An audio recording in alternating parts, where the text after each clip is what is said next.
falamos que vamos organizar a nossa vida, começar uma vida nova. E o que é essa vida nova? Por isso quero meditar com vocês nesta vida nova e ano novo sobre a graça de Deus para o ano novo. Porque sem a graça de Deus, não temos vida nova e nem ano novo. Por isso eu convido vocês a abrirem a Bíblia em Tito, ou ligar seu celular. Quem não tem os seus recursos de Bíblia, o celular está aí na tela. Tito capítulo 2, nós vamos ler 4 versículos. Nós vamos ler do versículo 11 até o 14, que diz o seguinte: porque, algumas traduções diz pois, a minha diz, porque a graça de Deus se manifestou salvadora a todos os homens. Ela nos ensina a renunciar. Algumas traduções dizem renegar a impiedade e as paixões mundanas e a viver de maneira sensata, justa e piedosa nesta era presente, enquanto aguardamos a bendita esperança, a gloriosa manifestação de nosso grande Deus e Salvador, Jesus Cristo. Ele se entregou por nós a fim de nos remir de toda a maldade e purificar para si mesmo um povo particularmente, algumas traduções dizem exclusivamente seu, dedicado à prática de boas obras. Querido Deus, nós precisamos de sabedoria para entender a Tua palavra e a Tua vontade nesta manhã. Te pedimos isso, em nome de Jesus. Amém? A graça de Deus para o ano novo. Praticamente esse é o título que eu separei para essa meditação. E o que é a graça de Deus? Essa é uma pergunta, uma definição. A definição dessa pergunta vocês já ouviram falar e eu vou repetir, né? Que a definição mais simples da graça de Deus é um favor imerecido. A graça de Deus é a própria pessoa de Deus. A graça de Deus é um poder que opera em nós.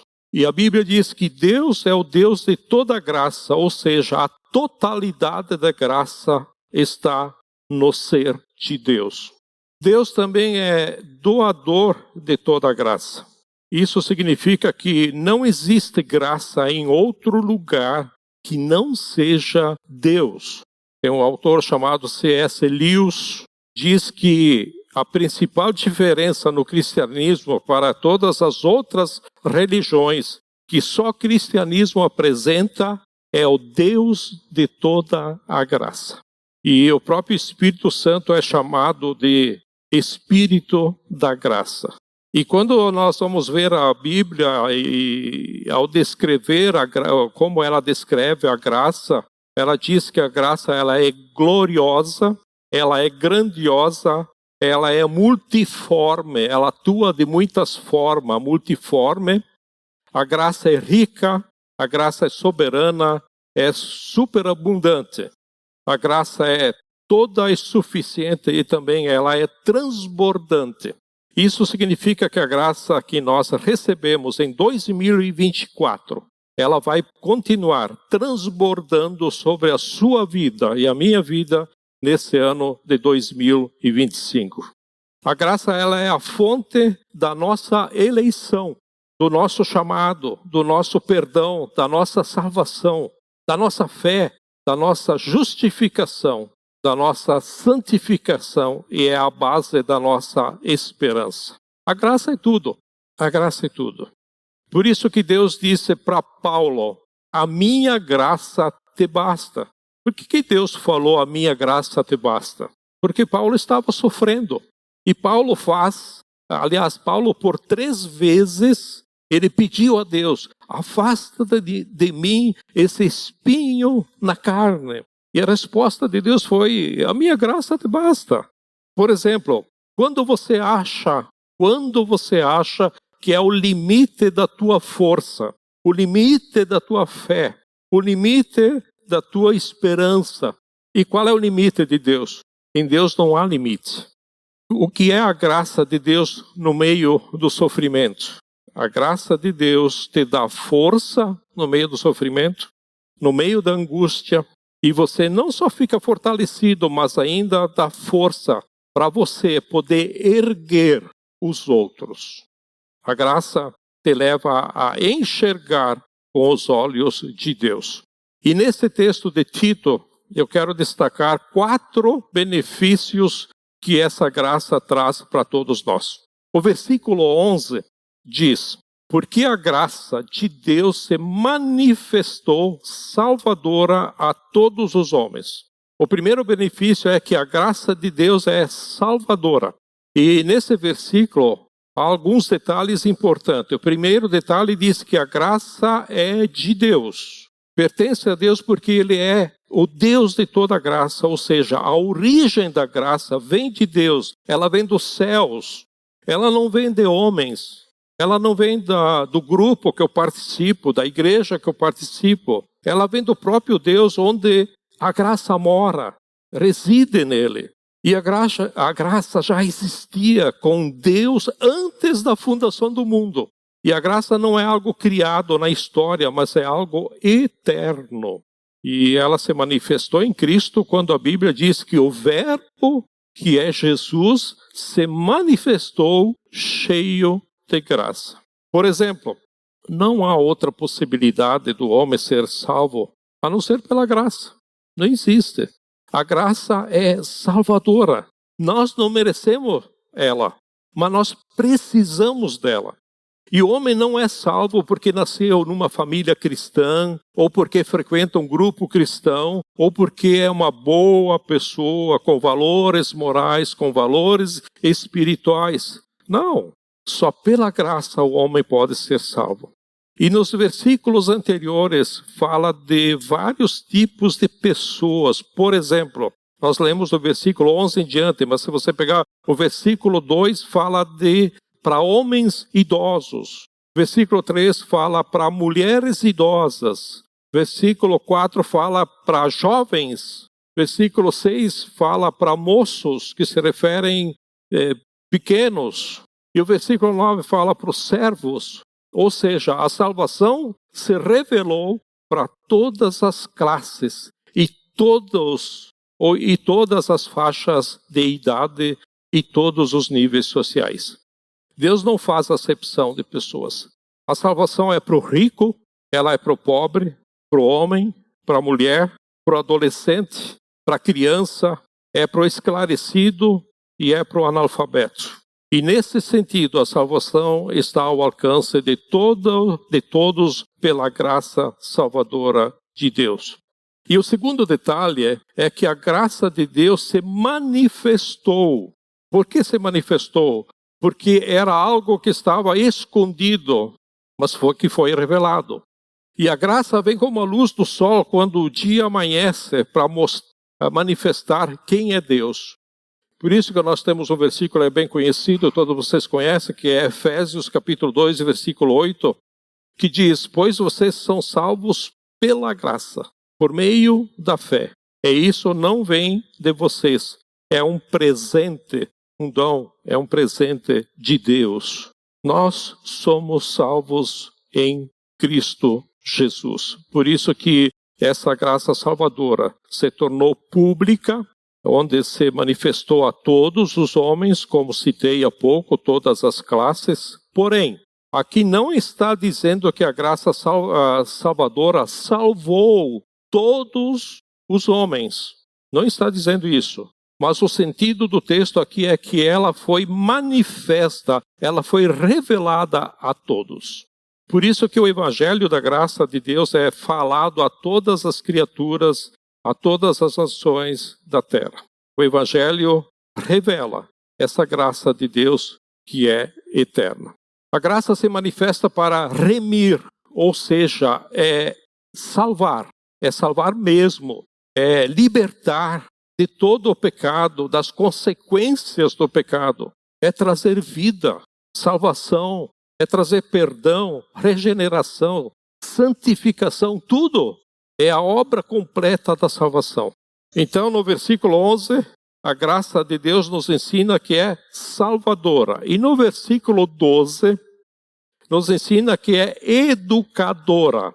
Esse é o segundo benefício. Versículo 12 diz: Ela nos ensina a renegar ou renunciar à impiedade e às paixões mundanas e a viver de maneira sensata, justa e piedosa nesta era presente. A graça que nos salva é a graça que vai nos educar.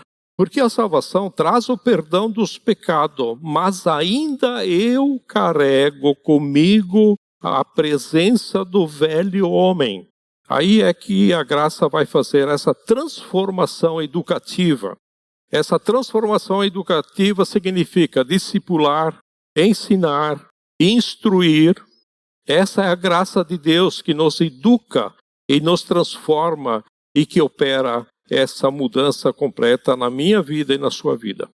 Então nós precisamos da graça de Deus nesse ano porque há muita coisa que precisa ser mudada na minha vida. Talvez na sua também. Aqui há 2 pontos da educação da graça. Existem os pontos negativos e os positivos, tá?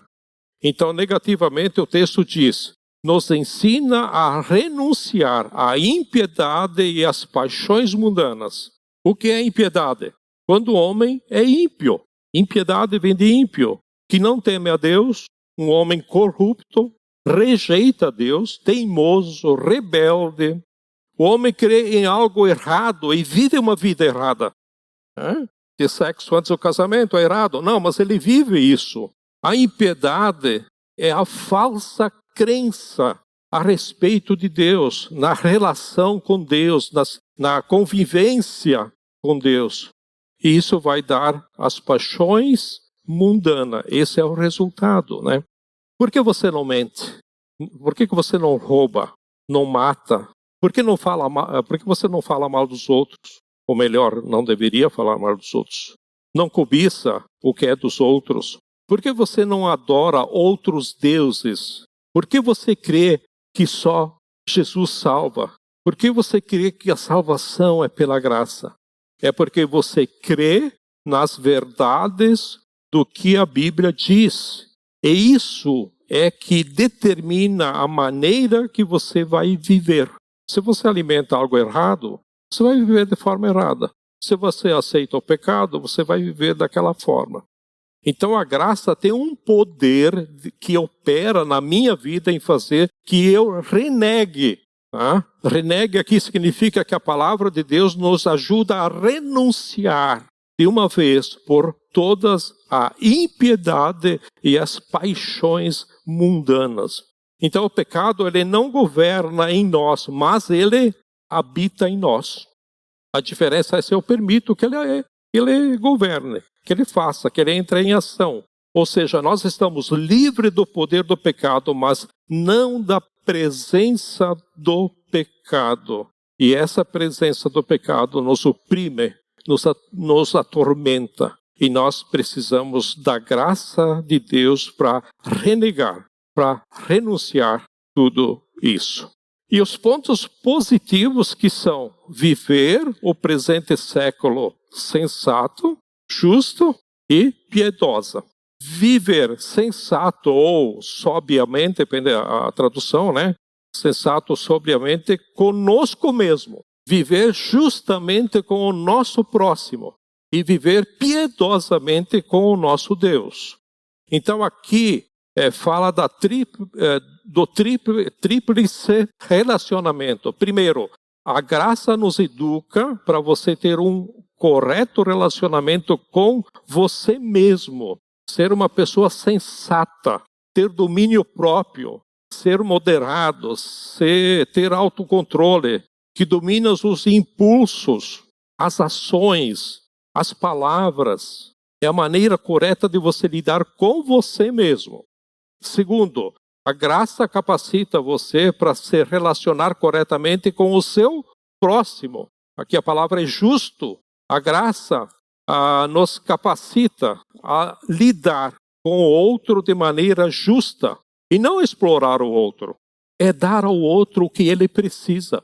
A graça vai nos dar uma vida de justiça e essa capacidade de nos relacionar com o próximo de forma respeitosa, como diz aqui, justa e piedosa. Terceiro, a graça nos educa para nos relacionar com Deus, piedosa, né? Piedosamente é a nossa relação com Deus. Como você depende de Deus? Como você confia nele? Como você crê nele? Como você obedece a ele? E quando você é ensinado por essa professora chamada a graça de Deus, a sua vida é corrigida com você, com o próximo e com Deus. Olha o que diz em Miqueias, você não precisa abrir a sua Bíblia, está aí na tela, capítulo 6, versículo 8. Por isso, ele mostrou a você, ó homem, o que é bom e o que o Senhor quer. Algumas traduções dizem o que o Senhor exige. Pratique a justiça, o que é justo, ame a fidelidade e ande humildemente com o seu Deus. Então, se nós não andamos humildemente com Deus, eu não sei como você vai conseguir querer ser grande. Porque aqui diz, ande humildemente com o seu Deus. Mas isso só é possível se a graça de Deus estiver operando na minha vida e na sua vida. E o terceiro benefício, a graça de Deus, ela é esperançosa. A gente usa um ditado dizendo que a esperança é a última que morre. Mas quando a gente perde a esperança, a gente perde a razão, o motivo de viver, de lutar, de investir, de trabalhar, de servir. E é a graça de Deus que traz esperança. É como se a graça fosse a fonte da esperança. Olha o que diz o versículo 13 que nós lemos, né? Enquanto aguardamos a bendita esperança, a gloriosa manifestação de nosso grande Deus e Salvador Jesus Cristo. Bendito é o homem que confia no Senhor e a sua esperança é o Senhor. Esse é outro versículo que a Bíblia fala, né? E aqui a graça de Deus nos educa a viver nesse mundo de uma forma esperançosa. E aqui Paulo não chama Jesus só de Salvador, mas também o chama de o nosso grande Deus. Jesus chama o Pai de o nosso grande Deus. E aqui a graça nos capacita para aguardar a manifestação de Jesus na sua vida. E isso nos faz entender que você não está só aqui, mas está a caminho da sua verdadeira pátria, do seu eterno lar. E o nosso futuro não é um salto no escuro.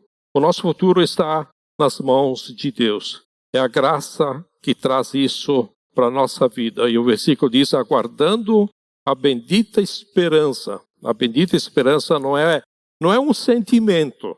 Tá? A nossa esperança é uma pessoa. A nossa esperança é Jesus, porque Ele é o nosso Senhor e Salvador. E o versículo diz, aguardando a bendita esperança e a manifestação da glória do nosso grande Deus e Salvador Jesus. Não existe essa esperança no mundo ou no coração daqueles que não foi alcançado pela graça de Deus. E Jesus é a razão por isso da nossa esperança. Jesus não vai se manifestar só no futuro, mas também enquanto vivemos aguardando no presente, Ele estará conosco, nos animando, nos fortalecendo e nos encorajando.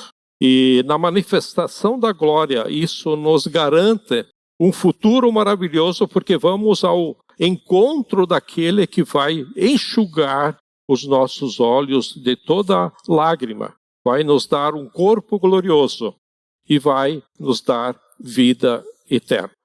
E por fim, o quarto benefício é a graça exclusiva. Versículo 14, ele diz o seguinte, ele se entregou por nós, a fim de nos remir. A palavra remir quer dizer libertar-nos, livrar-nos, resgatar-nos, remir de toda a maldade e purificar para si mesmo um povo exclusivo ou particularmente seu, dedicado à prática de boas obras. A graça de Deus, ela é exclusiva, ela é específica. Jesus se sacrificou a fim de remir, de purificar para si mesmo um povo exclusivo. E você faz parte desse povo. Nós fazemos parte. E Jesus morreu pelas suas ovelhas, ou seja, ele morreu pelo seu povo, né? Por isso que a aliança da graça é uma aliança exclusiva. E daqui a pouco nós vamos participar da ceia. E quando ele diz aqui, essa é a nossa aliança no meu sangue, essa é a aliança da graça. Essa é a aliança exclusiva para a remissão do seu povo. Então, ele morreu para que a sua graça fosse derramada sobre a vida do seu povo que faz parte da sua igreja. Por isso a graça ela é exclusiva, ela é especial para nós. Somente os cristãos são herdeiros da graça.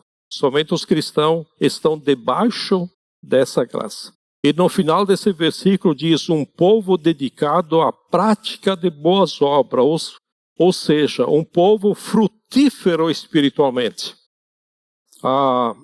Tem um versículo em Efésios 2 que fala sobre a salvação, e acho que é o versículo 10 que fala também mais ou menos essa ideia, que o povo, nós somos um povo salvo para a prática de boas obras. Tem muita gente que diz, não, tem que praticar boas obras para ser salvo. Cuide com isso. E muitas pessoas fazem o contrário, a aplicação desse versículo. Não, porque nós somos salvos, nós praticamos boas obras. Não é que nós vamos praticar boas obras para sermos salvos. É um detalhe bem importante. Aqui diz isso lá em Efésios 2:10, deve ser o 10. Um povo dedicado à prática de boas obras. Um povo frutífero espiritualmente. Por exemplo, olha o que Paulo, isso não é só nosso, Paulo fala isso, né? Nos ensina sobre a graça de Deus. 1 Coríntios capítulo 15, versículo 10. Mas, pela graça de Deus, sou o que sou, e sua graça para comigo não foi inútil. Antes, trabalhei mais do que todos eles. Contudo, não eu, mas a graça de Deus comigo. Nós nos tornamos um povo produtivo quando a graça de Deus opera na sua vida e na minha vida. E para encerrarmos, qual é o presente da graça de Deus para você? É o próprio Jesus. E no versículo 14, Paulo diz que ele cedeu por nós. Isso prova que a cruz de Cristo não foi a causa da graça. A cruz de Cristo foi o resultado da graça. Ele foi na cruz voluntariamente, por você, por mim, por nós. Você e eu, fracos, ímpios, pecadores, inimigos, perdidos, arruinados, mortos nos nossos pecados. E foi nessa condição que ele nos amou e se deu por nós. E nós temos esse privilégio de podermos celebrar isso através da ceia, através do corpo dele, através do pão que representa o corpo e o suco que representa o sangue dele. Então ele se deu por nós. Jesus fez isso por nós. Essa é a graça maravilhosa.